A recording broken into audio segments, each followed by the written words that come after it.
Welcome to the most unfiltered, unbiased Chicago Bulls show around. Welcome to the Bulls Guys podcast. I am your host, Kenyatta, right? On a grieving night. And here's my co-host, Mr. Greg Love from Chicago, Illinois. What up, what up? And we have a guest tonight, a returning guest, Kataka. What's going on, people? From the Bullseye Facebook group. Grieving night, fellas, man. End of the season. And I can't say that I'm not happy that it is over. We're going to talk all about that when we get back.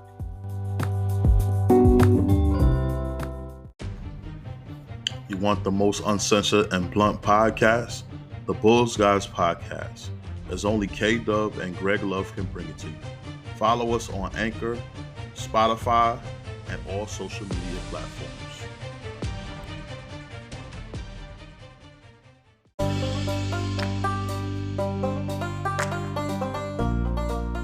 You're listening to the Bulls Guys podcast, where we talk about your Chicago Bulls and give an unbiased take.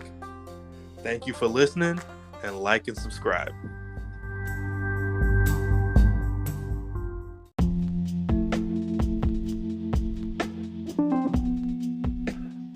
All right, back on the Bulls Guys podcast. So, guys, it's the final in Milwaukee, 116-100. The Bulls season comes to an end in the NBA playoffs in 5 games. The Chicago Bulls lose 3 straight to the Milwaukee Bucks in blowout fashion after winning game 2 and getting Chicago Bulls hopes up. And it was a great season, guys. I'm not going to lie, to start off at least the first half of the season. And then in the second half, I don't know what happened, but this team kind of lost their chemistry after we had suffered a couple injuries to Lonzo Ball, Alex Caruso, and the Bulls never looked back as far as disappointment from there. And then they headed to the playoffs, a number 6 seed after they were a number 1 seed, tied for number 1 at 38-21 at All-Star break with the Miami Heat. So this season in a nutshell, along with this series, guys, I just felt like, the Bulls went away from what made them great, at the beginning of the season, sharing the ball, taking smart shots, attacking the rim, playing defense. We just went totally away from that, maybe because of the manpower, a couple guys trying to do too much to replace the guys that were out and what they were doing. I don't know how to explain it, but I do know the basics that I have talked about every show about how we got rid of our size, having Alize Johnson at the beginning of the season, having Stanley Johnson, and then not having those guys throughout the season in the second half and losing that size and that grit that we had on the squad. I didn't know why they got rid of those guys, but getting rid of those guys, I felt changed our team. We didn't have the same roster at the All-Star break that we had at the beginning of the season, is basically what I'm saying. And it was to getting rid of guys that could have helped us, combined with the injuries. But all in all, even with the injuries, I felt like we could have put up a better fight in these playoff games. We just basically laid down, set a record margin in the third game of a 30-point loss at home, which was our worst home playoff defeat. And I've just been embarrassed in this series as a Chicago Bulls fan, Chicago Bulls supporter all my life. And I'm just hoping and praying that AK brings us a competitive team next year, because this is not Chicago basketball to go out like this, to lose like this to a division rival at that, a team that we've had constant battles with through the years, and then to go out like this, to have them beat us down like this and have us vulnerable in this state. It's just something that was hard for me to take, and that's why I checked out in the third quarter, ladies and gentlemen. I'm hoping next year, Kataka and Greg, that we come back with more pride and that AK plans to win next year, not just let's just see. And that notion bothered me a lot as well. So I'm gonna let you guys chip in after I done said my piece. All right, go ahead, Greg. Looking on this season, I'll say I think they exceeded a lot of people's expectations. All right, so yeah, I think looking at it, we weren't expected to be where we were, especially riding high at the first seed for a while. DeMar was at an MVP level for a while, and like you said, we dealt with injuries, COVID, more injuries. I mean, even at this point, more COVID, right? Like it's been a very up and down season for us, and I think looking at it from this context of where we were last year or where we've been like the past 5 years and not making the playoffs and making to the playoffs this year, I think it's a step in the right direction. Now, I don't think this is going to be a final step. Like you say, K-Dub, there needs to be some tweaks. There were some mistakes along the way. I get that. But I think looking forward, I think if we make the proper adjustments, that next year we should reload, get healthy, and come back even stronger, make a deeper run into the playoffs. All right. That's all. All right.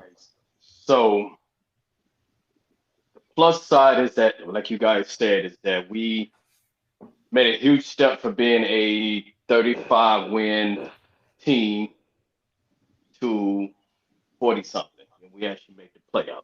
That's the positive. However, I mean, every team was actually hit with the injury bug with COVID. I just think that this roster really wasn't built for the long haul in the playoffs. I think it was something that they was trying to do like a trial and error. Okay, since we struck out on a couple people, let's just try to play small ball. It's more like a test run, you know. We got 10 guys. I just found out we got 10 guys that's on contract next season, which is a lot. So hopefully that we can package up some guys, focus on shooting, focus on actually having size, and we actually have to just think about the Central Division and and trying to compete there, and then take it a step further than that with the rest of the league. But I just hope AK actually just realize what his faults were when it comes to putting this team together. That you just can't just grab any old guys and look at just youth.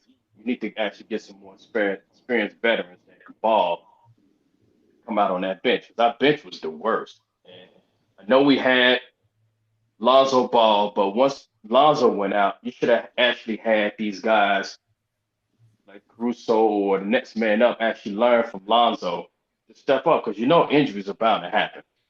You actually got to have these guys, ready for when that happens. I don't know about the coaching. I think personally that the team actually lost trust in Billy, because it seems like just listening to post games and actually seeing what they're doing on the court, it's just the same thing. He's saying that we're not playing defense, we're getting caught up on screens, we're shooting too many threes, but yet every single game we're trying to shoot and compete on the long ball with these other teams, and we're not hitting. So I don't know if they actually did good film footage on these guys before actually bringing them onto the Bulls, or they were just taking a crapshoot. So we actually got to do a better job. I don't know who the hell is a scout. I don't know who the hell is whatever, and trying to, go around the league and see who we can get, but they're going to have to do a better job.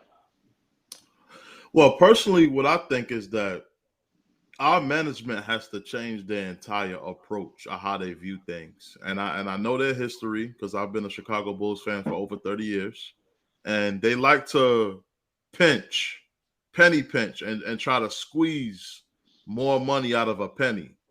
And that's why the roster has suffered, because basically you're first of all, Billy hasn't been using his whole roster. I've talked about that on previous shows, Greg, that Billy has not utilized his entire roster. You have guys that are healthy, like Cook, that were in the uniform that didn't play, that didn't get in games. So that's number one. We have to start playing everybody. We have to have a deeper rotation. We have to have backup guys in case we have injuries. We're a team that our history, we shouldn't be having a short backup of guys. We have so many injuries every single year. It happened when D Rose was here. It happened in the Jordan years with Scottie Pippen. We've just always been that team that suffered with injuries. So with that said, knowing that's our history, you want to have guys on hand in case that happens. And not just throw in D-League guys. I'm talking about guys that can actually play. that can hold your team up and that can come right in and you wouldn't even know that guys were out, that could keep what you're doing flowing. And that's something that they're going to have to change their approach on. Also, you got to bring in what you actually need, and you have to stick to what you actually need. And you can't just try to win one way. I felt like all year, all we did is shoot 3-point shots. All we do is drive and kick, pick and roll, drive and kick. That's fine. But when teams plan for that and adjust to that, because you are in the playoffs, and that's what I ultimately feel Milwaukee adjusted to. They went back and watched tape of game 2. They said, all right, we're not going to let DeMar beat us, and we're not going to let them just shoot 3. We're not going to let them get to the basket. Because I think we was getting to the basket pretty easy in that game. And they said, we're not going to give them that. We're going to take DeMar at the game. We're going to make somebody else beat us. And we faltered for 3 straight games. And we didn't have no comeback. You know, this is a boxing match.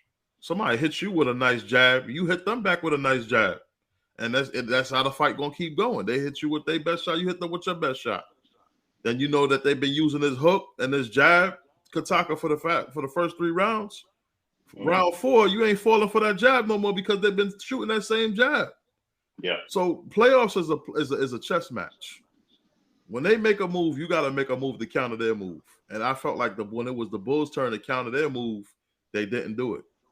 And Zachlavine not playing this game. They said he had COVID. At first, I thought he was lying about it, but apparently it seemed like he did have COVID because they said he was feeling really bad, really sick. And these announcers that don't work for us ain't going to back up Zachlavine and lie for him. So I feel like that was true. And he was been dealing with knee injuries the whole series. So if this guy could push himself through a knee injury, what's the excuse for the rest of these guys that's not showing up? And that's why I feel like him and DeRozan walked out in that game the other night, Greg, in game 4. Yeah, you know, speaking of Zach and his knee injury, right? Like I was reading about it, and they were basically saying, because this is an article from Joe Cowley of the Chicago Sun-Times. And they were saying, brother, the liar, the biggest liar in Chicago history. Yeah, he said that his knee was like 50% on a good day, and that he basically had to do an all-day type of treatment for it in order to kind of keep playing. And he's having surgery in the off season. So looking at it like that, right? Like that probably contributed to maybe his lack of aggressiveness, which is something that, you know, we've got to kill it for. I would hope that maybe that's why he was not driving to the rim, and it was less of a mental thing, and maybe he couldn't get the lift that he wanted. But, you know, I kind of had 2 questions for both of you guys, and, you know, I'm sure we'll kind of get to it. But my first question is, I know all 3 of us at different times have kind of killed Billydonovan on his coaching. My question would be, if not Billy, because like I get wanting to replace him, but like who realistically do you think the Bulls could get to replace him? Mark Jackson. Mark Jackson been sitting on the sidelines ever since Golden State cut him, and nobody won't give him a job, and I don't know why. Mark Jackson will be perfect for the job. He'd be the number 1 person I go after. He's a good motivator. He helped build that. That's his team. I don't care if Steve Kerr's coaching them. That's his Warriors team that Steve Kerr's winning championships with. That Mark Jackson built that team. So, yeah, somebody like him. But, you know, there's been a little bit of rumors, and I think it's fact that the Bulls organization a little racist, man. You know what I'm saying? They had to be accused of racism to hire Mark Eversley. So let's just keep it real, man. You know what I'm saying? I would hate to think that because I'm Bulls all the way. But listen, hire the best person for the job. Don't hire somebody because you like them. Tim Floyd and Fred Hoiberg wouldn't have jobs if they weren't favored by the person that was hiring them. I mean, let's not forget, Jerry Krause was friends with Tim Floyd, and that's the only reason why he got the job. But was he the best man for the job? When it comes to these coaching searches, we really got to get real and get serious. You bring in somebody in that's going to try to carry on a winning tradition. How can in the Jordan days you as a front office going to say and the owner going to say, well, owners and in the front office win championships, and Jordan been out the door for how many years, and you haven't done anything. So you basically put your foot in your mouth. You haven't done shit since Jordan left. And I'm starting to take it personal because everybody just looking at us as Jordan's old team. They're not looking at us as a team that could potentially win another title without Michael Jordan.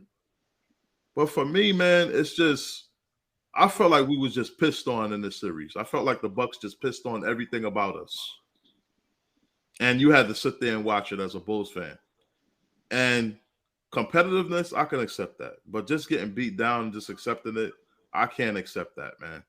And when you look at, we're watching the playoffs, and I'm sure Bulls fans are watching the playoffs. You look at Memphis, you look at Boston, you look at Miami, you look at some of these teams that's in the playoffs still. They play as a unit. It's not just their best players scoring and doing things. Everybody on their team is contributing. So that's what the Bulls are lacking. We don't have every single person on our team contributing. It's either Zach or DeMar got to be hot or Vooch, or we lose. That's not a team, man. I don't care how many stars you can pack together. The Brooklyn Nets just lost for the same reason because they didn't have the help either. So I don't know you guys' take on that, man, but I feel like what the Bulls are really lacking is they're missing that depth as far as getting something from their bench and their supporting players outside of the stars. Yeah, to answer the first part of your question, Greg, I agree. Mark Jackson. Heck, I would even take a stab and let what's the name?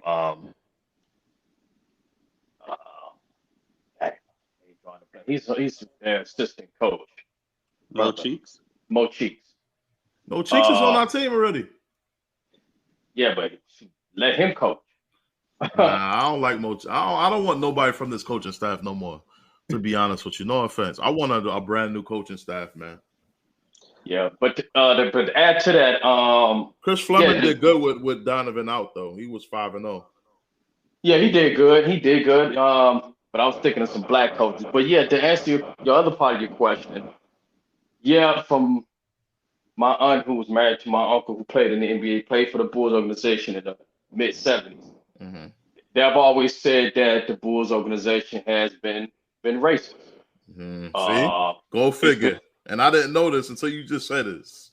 Yeah, she said, the Bulls organization has always been known to be racist.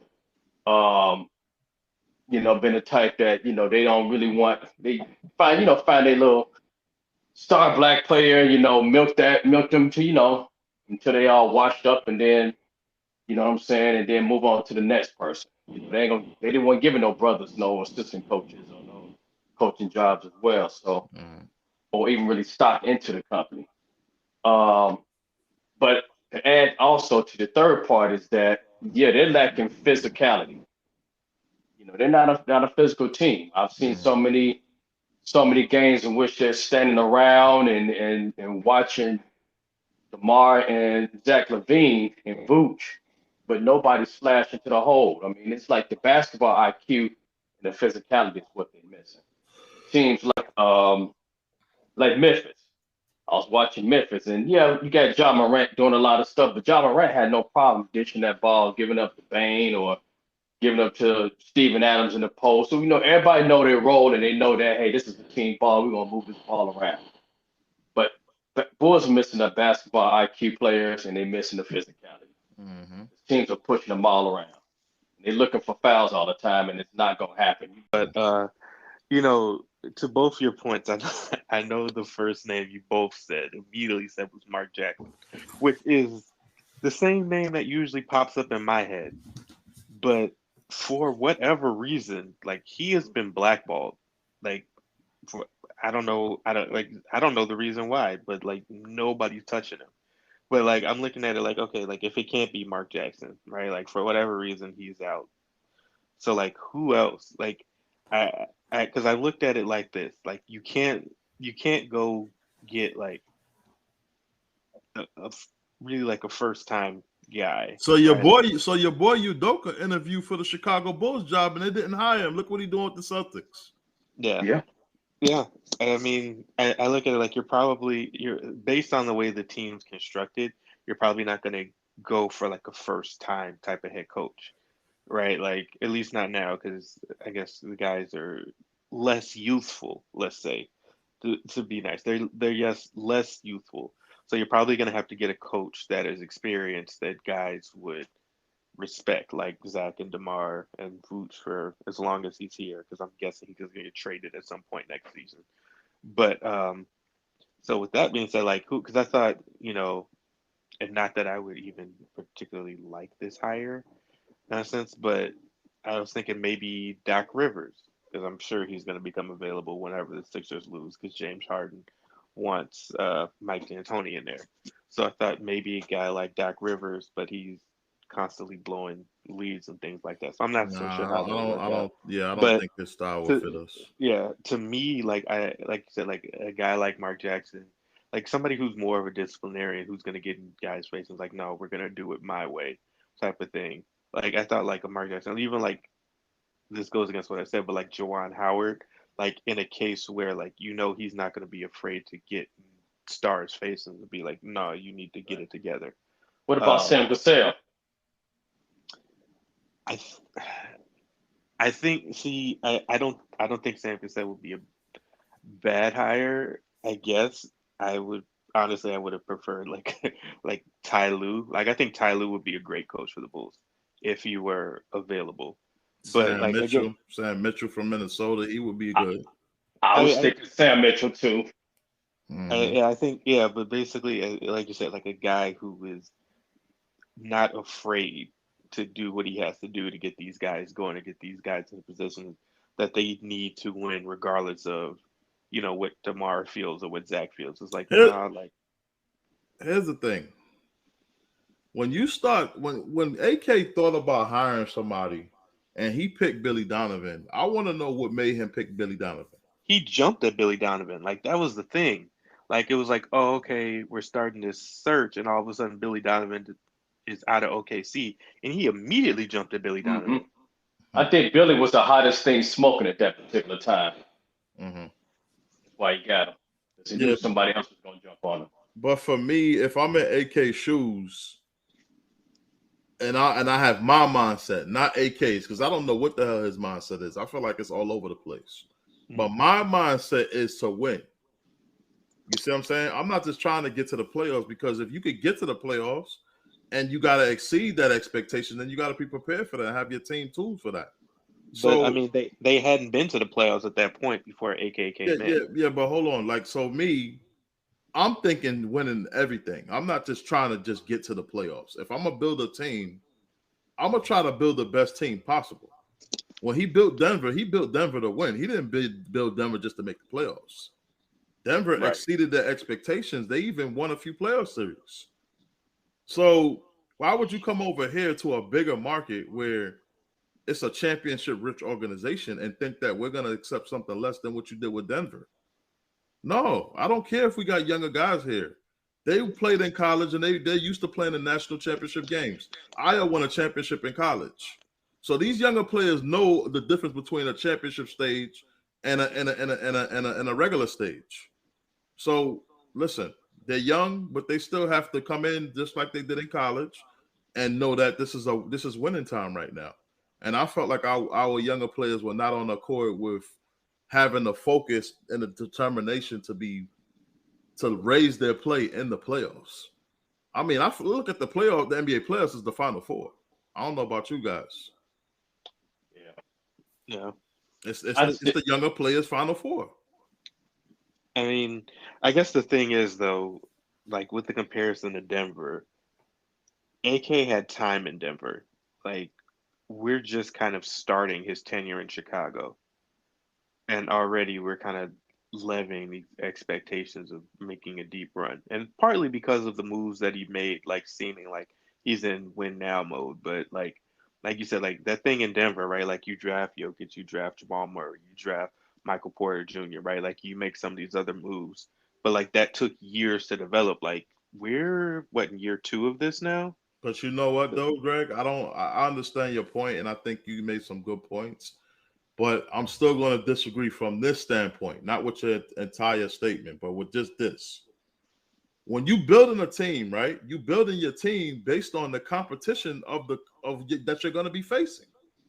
So he came into this offseason knowing that, okay, my goal was to make the playoffs, right? Milwaukee's going to be there when I get there. Miami's going to be there when I get there. All of these bigger teams like Philly is going to be there when I get there with Joel Embiid. These are the teams that I'm going to be playing against if I'm planning on this team getting to the playoffs. So you have to build your team accordingly. But they got rid of all of our big guys and expect us to beat these bigger teams. Giannis basically killed us in the paint in this series. Yeah.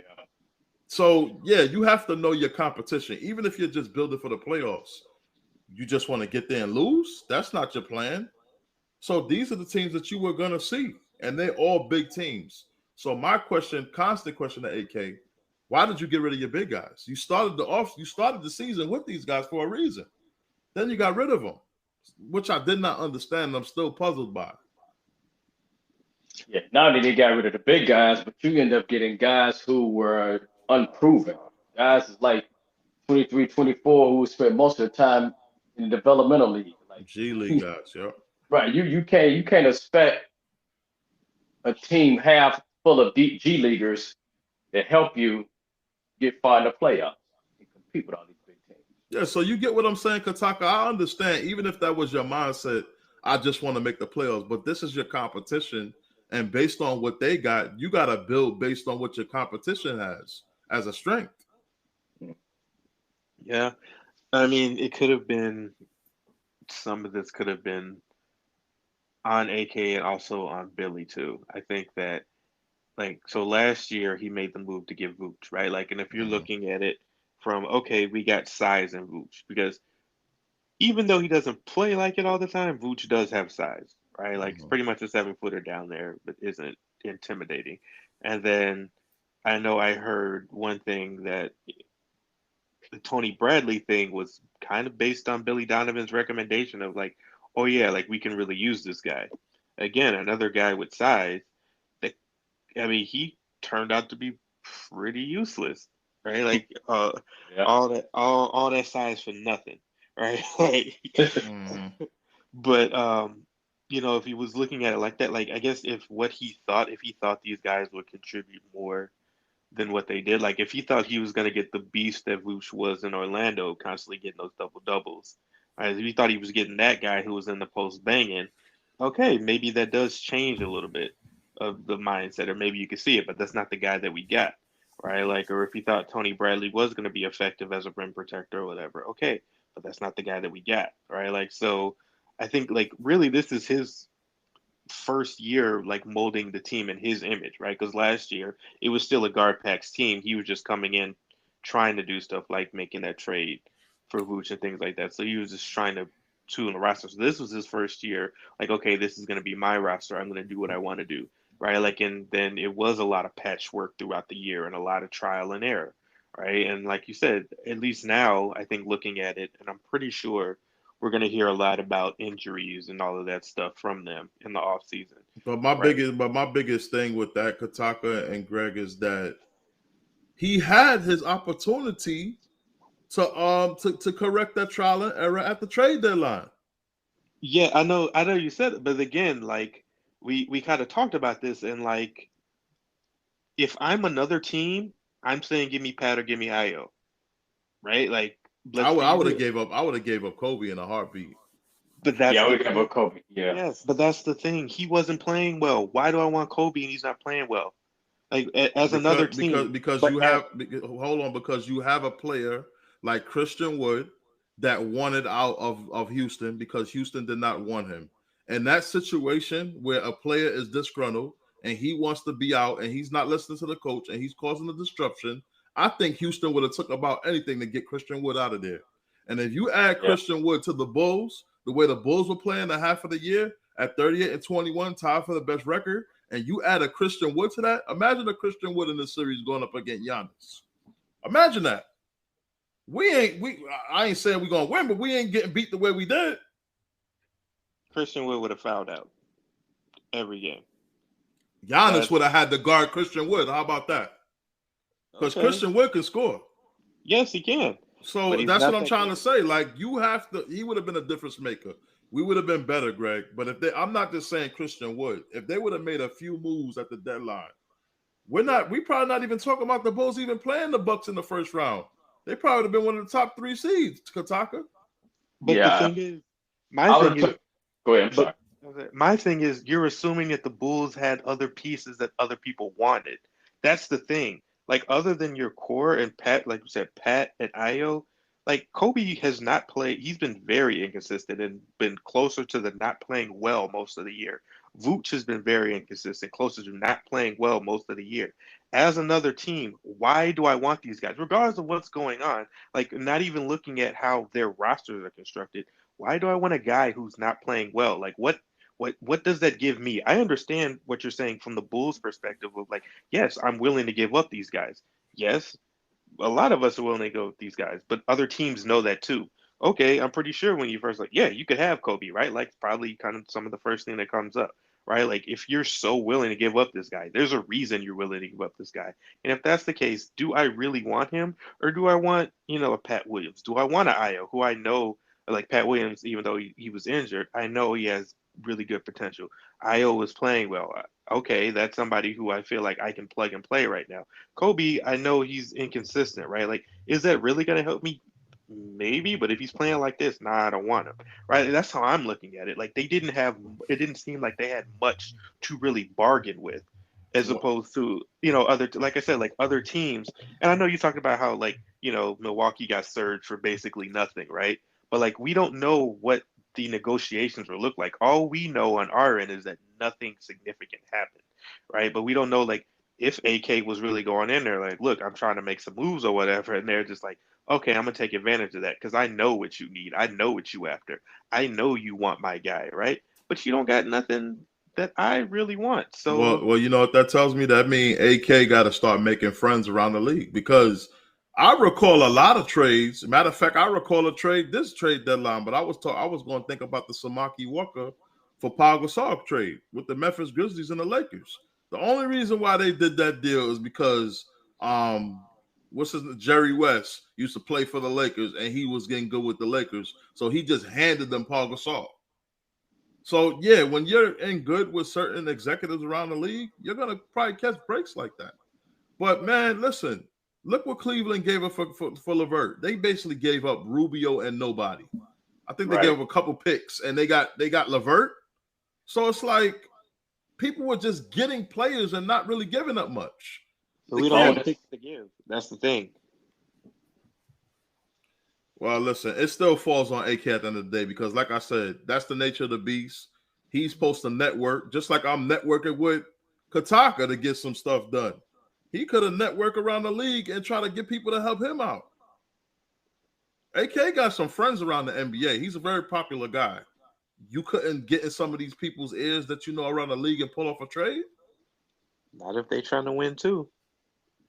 Hey, listen, man. Memphis was trying to win, but they took Samaki Walker for Pau Gasol.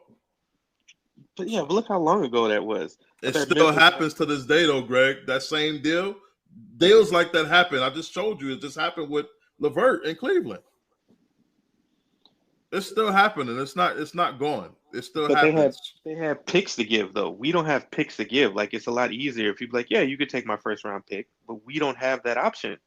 Like, Did for they a give while. Up a first round pick for LeBron? I think it was a second round pick. I think a couple of second round picks got traded amongst these teams. Yeah, for some players.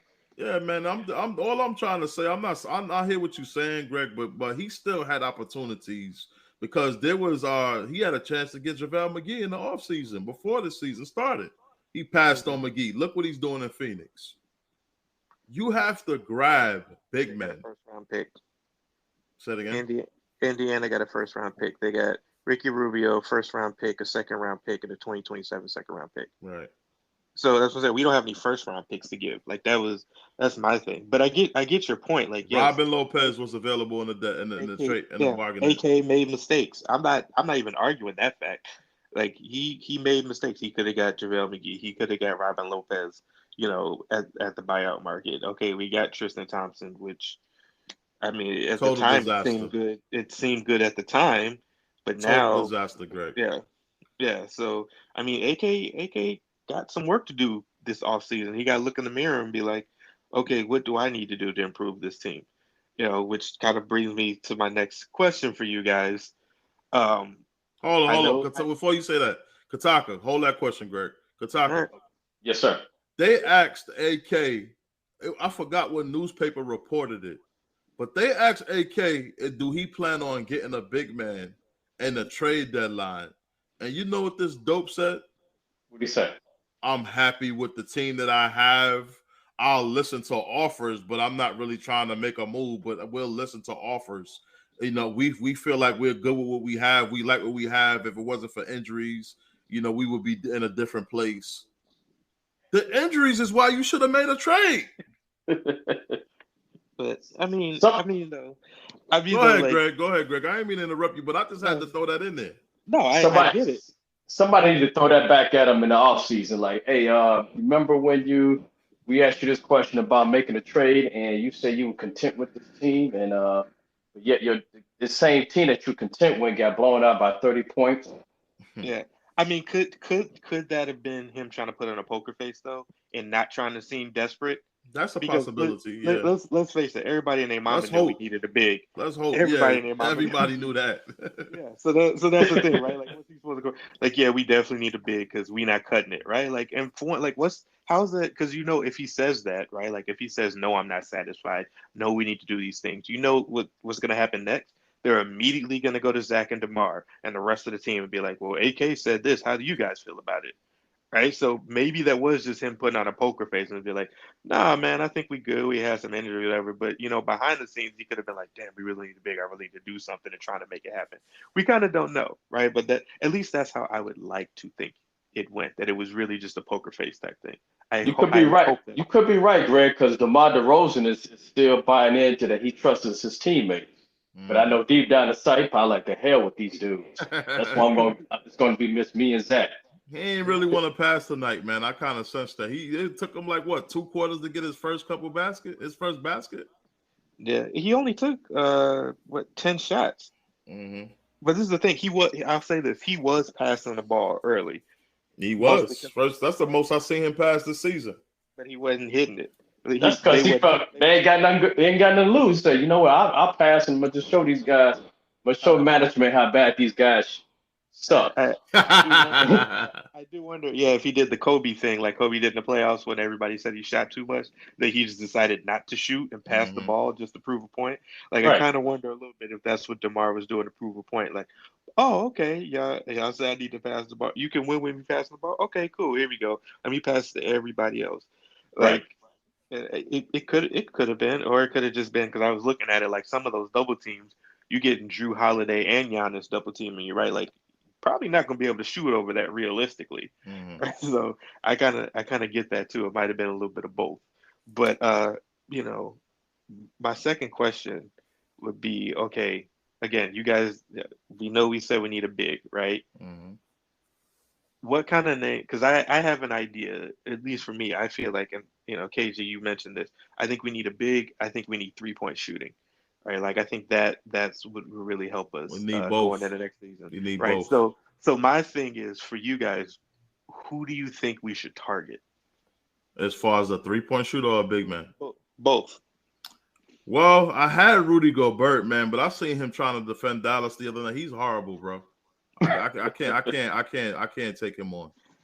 I need somebody better than him, man. I tell you, I'd rather have Robert Williams. I heard his contract with the Celtics was running out. Ain't he under contract with them, and he's not supposed to be re-signing with them or something like that? I got to look at the details of his contract, but I believe he's on his last year with them.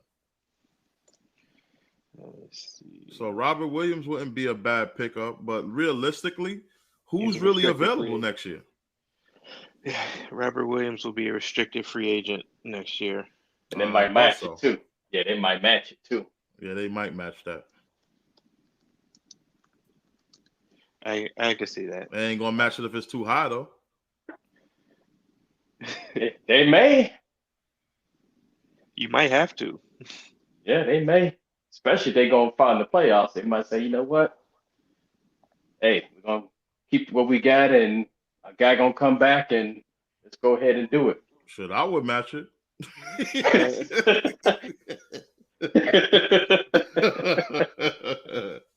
Yo, Robert Williams is a good player, man. Yeah, I told when we were doing the trade tracker, that was one dude I mentioned. All right, like my thing is, I thought we should get a young big. Like that was my thing. Get a young, athletic rim protector. That's what I've been saying the whole time. But I did pull up a list of free agents coming up for next season. So I'm kind of going down this list looking for big. So first one that pops, well, Thaddeus Young, Yusuf Nurkic out of Portland. DeAndre Ayton's a restricted free agent. Serge is a free agent. Montrezl Harrell's a free agent. Your boy Marvin Bagley will be a restricted free agent. Thomas Bryant from Washington. I heard about him. Restricted. Yeah. Zubac from the Clippers will be a free agent. Looks like he probably has a player option. Oh, Mo Bamba will be a restricted free agent. I would take Mo Bamba. I would take Mo Bamba and Montrezl Harrell. If I could get both of them, I would put them. Oh yeah, I would do that too. Yep. McGee and Robin Lopez, both your boys, will be free agents. Nah, I'm gonna go with Montrezl and Mo Bamba. That's my two. Jalen Smith, Kevon Looney, Bobby Portis, Gorgie Jang. Bobby Portis for the homecoming. I don't think the fans will like him after he been cussing them out. Yeah, I don't think they would go for that. I mean, that's Now, Jalen Smith is an interesting guy. I'll probably have him come off the bench, but yeah, he's not a bad player. I think he's up and coming. Yeah. Ed Davis. Let me see. Hassan Whiteside. I wouldn't mind Hassan Whiteside. Yeah, Whiteside. I mean, he looked like he getting kind of old, though, man. He looked like he looking old. I mean, coming off the bench, I wouldn't mind. Like the same role he's playing in Utah off the bench, I wouldn't mind that. Andre Drummond. But see, here's the thing. AK would have to get two of these guys. It wouldn't be one. I would get two defensive anchors in that paint. Yeah. The one of them going to obviously have to guard a stretch forward. Yeah, I mean, I think, if you look at it, like I said, like I'm pretty sure Vooch will get traded next year because he's got the expiring contract. Mm-hmm. So I'm sure he'll get packaged in some type of deal. But yeah, like to me, like I said, I was looking at a guy like I said, Mo Bamba. I would have taken, like you said, Jalen Smith is interesting. Yeah, Montrez would be good. Thomas Bryant would be interesting for the Bulls. What's his face from the Pelicans? Jackson Hayes, I thought would be good for the Bulls. Or some. I figure even God, what's his face in Washington that the Bulls traded? Gafford. Yeah, Gafford. Like I think he would fit what we need, just being a rim protector and a guy that can run the floor. Like I think that would fit well for the Bulls, like somebody like that. And for me, like looking at 3-point shooters, like I kind of looking at a guy like who could probably come off the bench. There's a guy that's going to become available after this season that you didn't name. I don't think he's a power forward or center though. Who? Mikal Bridges from Charlotte. I would love him on the Bulls, bro. Oh yeah. I don't think Charlotte's gonna let him go. I think he's a free agent. Yeah, I just think they're gonna throw whatever money they have to at him. Also, what I've been hearing about rumor-wise is that Bulls may be interested in Malik Monk too. Yeah, like Malik Monk was a guy I was going to bring up. I think Malik Monk would be good. Robert Covington, Anthony Simons will be a free agent because he was balling up there in Portland with Dame gone. T.J. Warren will be a free agent. I don't know if he'd be willing to come off the bench though. But I think Patty Mills, he has a player option. Like I would look for a guy like you said, like a Malik Monk, but a guy who can get his own shot, but is also a very good 3-point shooter. Because Malik Monk shot 39% from 3 this year. Anthony Simons shot 40%. Robert Covington shot 37%. Yeah, I would definitely target Malik Monk. I think that's more realistic. You could probably get him a little bit cheaper too. Yeah. All right, guys, we're gonna take a break. When we come back, we're gonna talk about Zachlavine's contract situation. Is he worth the Supermax? Would you spend the Supermax on him? And also, what do you think about this COVID deal? Him catching COVID for the third or fourth time? And do you think having knee surgery and being signed to a supermax is a big mistake that the Bulls can make with him? We're gonna talk about all of that when we get back. You want the most uncensored and blunt podcast? The Bulls Guys Podcast. As only K-Dub and Greg Love can bring it to you. Follow us on Anchor, Spotify, and all social media platforms.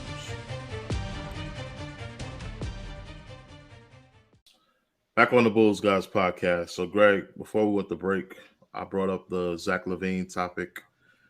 He's due for a supermax. Not a supermax contract. He gets the max, not the supermax. Yeah, he gets the max. I think he has to make all NBA. Yeah, to qualify for the extra $30 million. But the Bulls can offer him still a higher contract than anybody else, which I think gives them the best chance to re-sign him. Mm-hmm. And they still have that little bit of money to go out and get pieces, which I think they are going to need. So for the most part, do you think he's worth super max or even max? I'll say this. I think he is for the Bulls. I think he's worth the max for the Bulls. And this is the way I look at it. If I'm the Bulls, he's a very important player for us. He's one of our best players. He probably is our best player. And he is one of our cornerstones to which we're going to work to make deep playoff runs and try to build a contender. Mm-hmm. And I look at like, okay, Zach seems like he's getting to the point where he is very, very concerned about winning, right? Like, yes, the money's important too, but like winning is, on the forefront of his mind.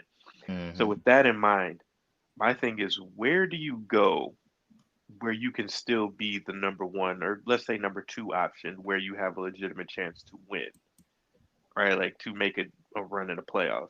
Because none of the playoff teams, you're not going to be that guy. Like nobody around, you're not going to be that guy. And the other option would be to go to one of these non-playoff teams. Well, he outdid his career, Greg. 24.4 points he averaged this year compared to his career 19.8.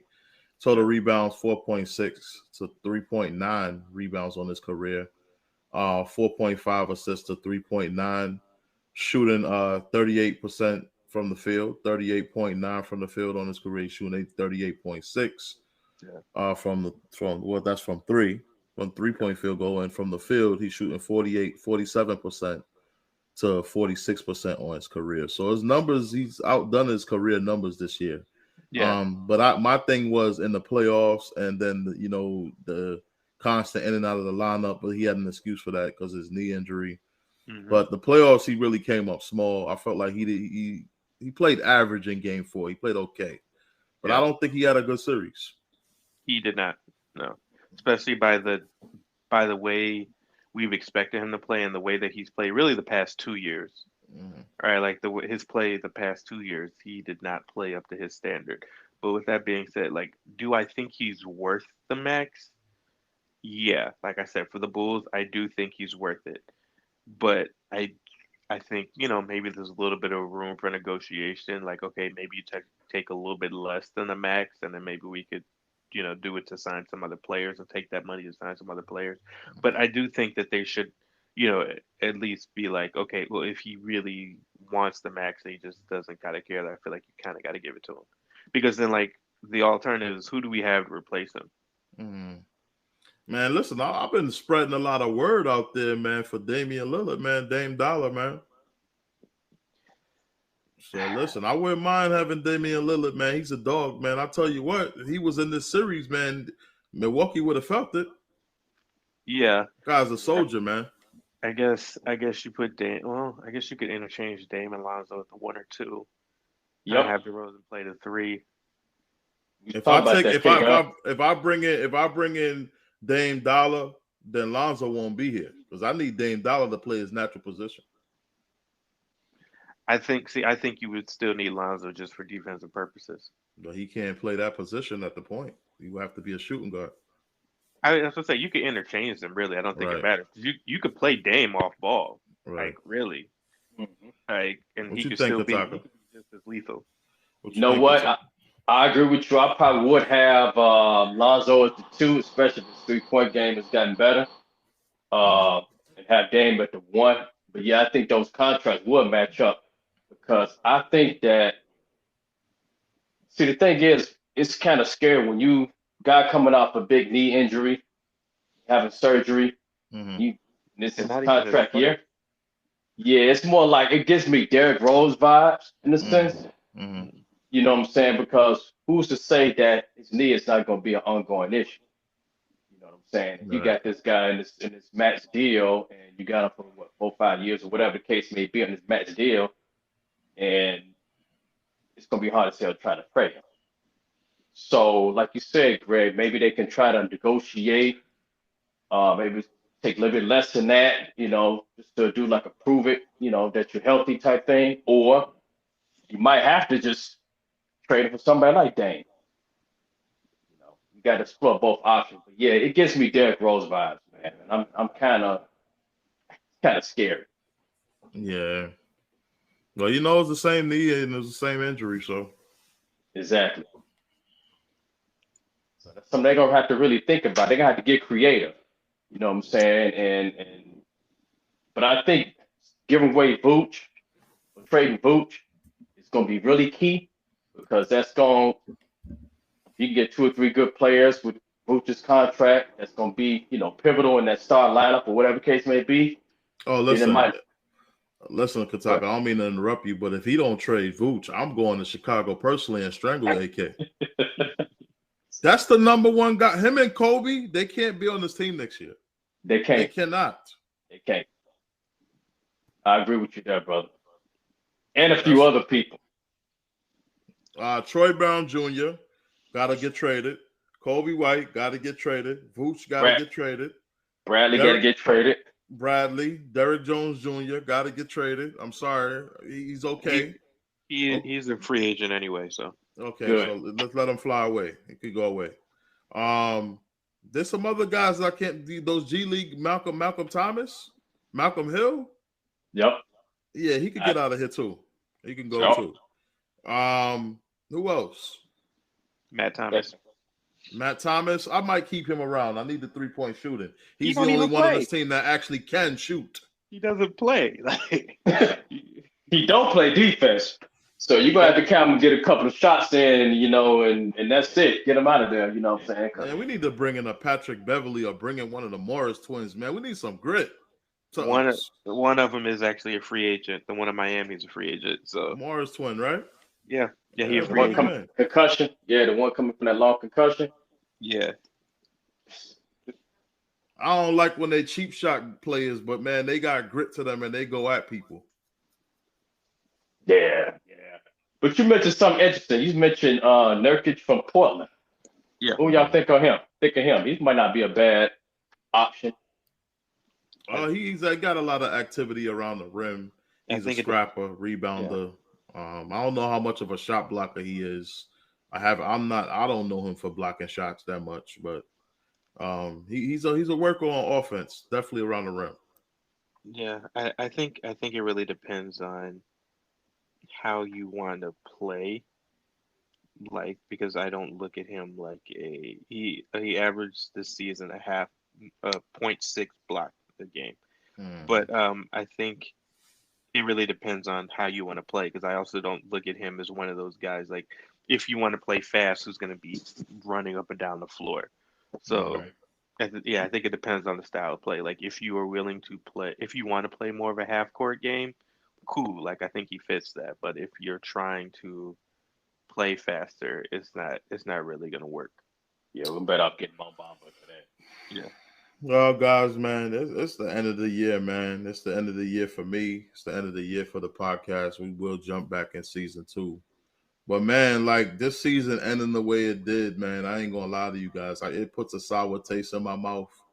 And I'm really, really going to be determined to see what AK do this summer, because this was a bad showing, man. And I know a lot of Bulls fans just wanted to just make the playoffs just to go. But I don't think they feel like that no more. I think they would have rather not be there than to lose like this. So this is why I didn't want us there, because I didn't feel like we were ready based on the way we were playing. and I was correct. But that team in game 2, if we could get that team in game 2 for the rest of the series, I think we could probably contest in this series and push us to 6 or 7 games. Game 1 and Yep, 2. I agree. Yeah, Yep. game 1 and 2, because they could have even easily won game 1 as well. Yep. But yeah, man, you guys' final thoughts, man, because it's the end, man. The end of the Bulls season, man. Nobody gave us a damn chance to be anything. We were playing, we were a joke coming into the season, and then we come out the gates and knocking everybody lights out, started the season 4-0. And then we just went from there, man, and we held our own at the number 1 seed for most of the season. And, we just needed a couple trades, and our front office wasn't willing to do it. And I felt like that's what turned our season around after Caruso got hurt, especially. Mm-hmm. Thanks to the Milwaukee Bucks, who I think did it on purpose and plotted to do that, but that's a story for another day. Yeah, I mean, I look at it like this. I think, and I'll say it again, I think that this is a good step in the right direction after not making the playoffs. I think there's a lot of work to be done in the off season. I mean, we went up and down a list of free agents. So, AK, if you're listening, you got a list. You got something to work off of. You got some ideas, whether, even as it pertains to Zach, maybe making trades or whatever. We already know you got to trade Vooch, so don't even pretend like that's not going to happen. But I think, like I said, it's a good step in the right direction. I don't think we're going to be able to play the same way we played this year, in the sense of everything relying so heavily on DeMar. I'm going to definitely need Zach or Dame or whoever it is a big step forward. If it is Zach, like, I'm going to need him to be the one who's having all these monster 30 and 40-point games instead of DeMar, and let DeMar be more that secondary option next year.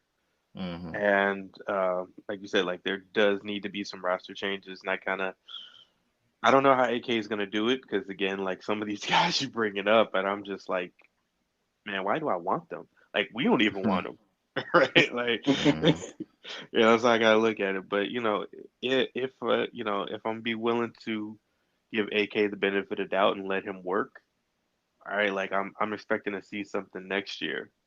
Because if you trying to go back on that excuse of, oh, we were injured, oh, we're gonna run it back, it's not gonna work. Like, it's just not. You got to do something. You got to make some moves. You got to fill the goal. Ain't no running it back, man. Not in Chi-Town, bro. Listen, this wasn't Chicago style, man. To lose the way we did.